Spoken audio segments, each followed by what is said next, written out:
the two big drivers of Bitcoin price going up are innovation and inflation, right? Bitcoin's going to go up because capital is going to be created by technology. And as the world gets richer, the capital is going to have to find a home. And Bitcoin price is going to appreciate because there'll be more currency, more dollars, more pesos, more rubles, more everything. And the price is going to appreciate because people are going to sell their 20th century physical assets and financial assets and the like in order to buy digital assets.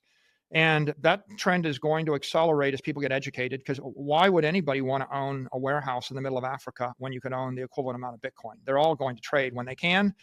It's just going to be a question of supportive institutions. Give me a safe way to buy $1 billion of it, and then supportive regulations, and then education. So these are all things that are simple to predict. And that was my prediction in July of 2024. But look what happened since then, right? Since then, we had a red sweep. You had a pro-Bitcoin Congress, pro-Bitcoin Senate, pro-Bitcoin House, pro-Bitcoin president. You have every cabinet member, or nearly every cabinet member, owns Bitcoin, is pro-crypto. They're all very supportive. And now you have a supportive Secretary of the Treasury. You have one executive order, directing that we create a vibrant digital assets industry in the United States. You have a second executive order creating a strategic Bitcoin reserve. You have a huge amount of momentum. What I've seen is a sea change over the past 16 weeks.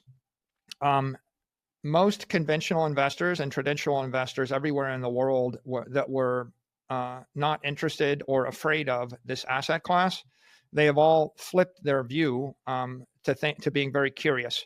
So I've been invited to conferences in South America with the 100 wealthiest families for the first time. I've been invited to speak to all the Middle Eastern sovereign wealth funds for the first time. I've been invited to speak at Morgan Stanley's tech conference, the most prestigious one in the tech industry of tech investors, for the first time. I've been invited to speak at CPAC, the Conservative Political Action Committee, for the first time. I've been invited to the White House to speak to the president of the cabinet for the first time, right? And so there's that speech that I gave on Tuesday at the National Press Club on, there were 2 senators on stage with me for the first time. And so what you have is an avalanche of institutional interest by mainstream policymakers, business leaders, investors. And if you roll the clock back 16 months, none of it existed. The number of institutional investors invested in spot Bitcoin ETFs went from 6 to 3,300 over 12 months. So I would say that institutional adoption is clearly afoot. Yeah. All of the regulators in the world will talk about digital assets and they'll talk about Bitcoin. They won't do anything until Washington, D.C. financial regulators take a position. And so the future of digital tokens, digital currencies, digital securities, and digital commodities will all emanate from Washington, D.C., and every other financial regulator and every banking regulator everywhere in the world will follow.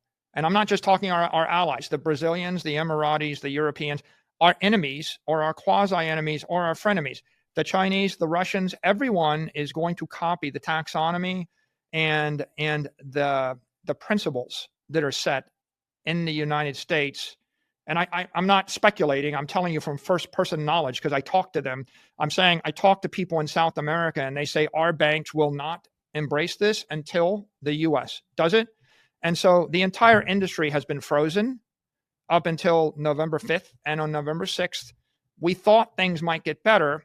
But if you look at the parade of positive actions that are good for the digital assets industry, good for the crypto industry, good for Bitcoin, I think it's exceeded everybody's expectations. I don't think anybody expected, every member of the cabinet to be pro-crypto, pro-Bitcoin.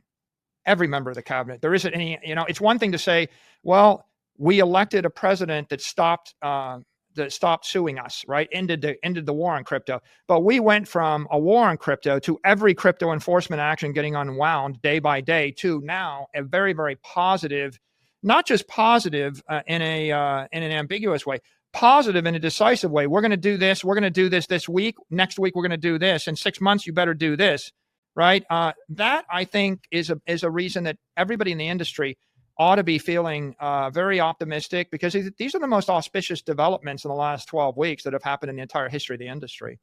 Or it could be a concern if in 4 years we have a new administration that thinks very differently. I'm not so concerned about that. I think that Pandora's box has been opened. And if you look at these developments, they tend to be one way, just like a hash function is one way. There are certain things that once you've done them, you can't undo them. Once you've seen it, you can't unsee it. I'll give you an example. When the spot Bitcoin ETFs were approved in January of 2024, that opened the entire floodgate, and now 3,300 institutions own this, and we went from nothing to $150 billion. You can't undo that. You know, a future president or head of the SEC could never say, in 4 years, there'll be $500 billion in these things. They can't say, well, I just decided that Bitcoin isn't a commodity anymore. It's just too much in one direction. And once banks start to bank Bitcoin, when Bitcoin spreads through the banking system and there's $1 trillion of digital capital in the banking system, it won't just be in the US. It's a virus. And so the virus spreads. And in this case, that means you're going to have hundreds of banks, then thousands of banks, then trillions of dollars that are held by 1 billion people. Okay, so a new president gets elected and maybe they don't like Bitcoin. You can't take $1 trillion out of this system, right? Satoshi was a truly genius engineer, but you could also say Satoshi was simply a competent engineer. Satoshi designed a monetary system using semiconductors, public-private key cryptography, and the internet that was possible for the first time sometime around 2009. It was impossible during the time period of Hayek or von Mises, when all the Austrian economists wrote about this. They didn't have the technology to design a thermodynamically sound monetary system. So they used gold, which was an imperfect network and an imperfect asset.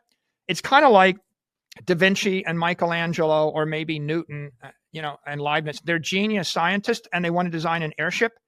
But if you don't have an internal combustion engine and petroleum, you can't make an airplane. The Wright brothers had petroleum and a motor, an internal combustion engine, and they could create an airplane. Maybe not so theoretically genius, but practically they made us fly. So Satoshi took all of the math, all of the engineering, all of the monetary theory that came in the hundreds of years or thousands of years before him or her, and created perfect money. And so I think my background, drove me to go to MIT. My education was as an engineer and as a systems engineer. By the way, there's another important point. Aeronautical engineers are probably the greatest of all systems engineers, because to create an airplane, you have to master civil engineering, mechanical engineering, metallurgy. You have to master electrical engineering, stability. And if you get anything wrong, the plane crashes and burns. You can't, for example, you have to build an airplane with aluminum, even though the best material is steel, because steel is so heavy, the plane crashes. You can never fly a steel plane. And so you have to make a compromise. And the compromise is, I have a plane that flies, but it's not as strong as steel. When you're a civil engineer, you use steel, but the building doesn't fly. So if you apply that to money and Bitcoin was an engineered system with compromises. Like, well, why can't you just clear the transactions every 5 seconds? Well, because it's not stable, right? If you want it to be stable, then you have to clear the transactions every 10 minutes. And so, well, why can't you just have infinite block space? Well, because then it's not stable over time and the security collapses. Well, Satoshi understood that if you wanted to be stable in time and space, there was a limit to what you could achieve. Just like, well, why can't I just have a 100-story building that flies across the ocean?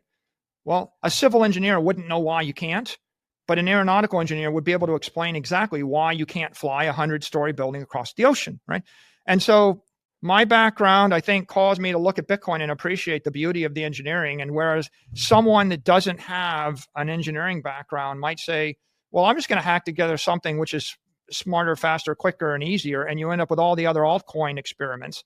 But what they don't do is they don't appreciate the thermodynamic, physical, mathematical, and systems limitations over time and space that a really good system engineer would understand. And so I think that all brought me to where I am today. And it caused me to look at this thing and say, oh my, Satoshi created the perfect monetary network, for the world. And it's like someone gives you steel, you want to build Manhattan. Someone gives you aluminum, you want to build an Air Force.